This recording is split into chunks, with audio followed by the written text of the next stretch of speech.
But do you have any advice on how to sound authentic despite enlisting AI's help?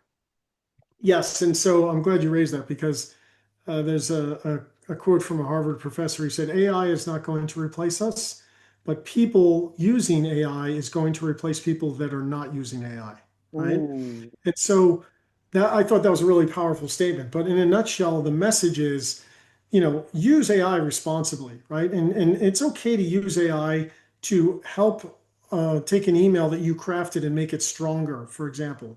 But here's the challenge you have is the minute that anybody recognizes that what you created is AI generated, you hmm. lose credibility. We talked about those three things earlier, right? Right. And so if they think they didn't even have the wherewithal to actually write this to me. They had to go and find AI to do it for them, right? And so, and part of the problem is when people use AI, sometimes they change the language when AI does a review of whatever you wrote. It changes the language to sound less like you. Well, people are pretty good at detecting when something was written and it doesn't sound like you because they've worked with you Yes. enough. Yes, So, that's and true. look, you can program your AI and say, this is the type of person I am. These are all the different characteristics. I want you to write it this way. You can do a lot to create the persona that sounds like you. But when it's all said and done, you have to look at that in detail and say, does this really sound like me? Is this the words I would use?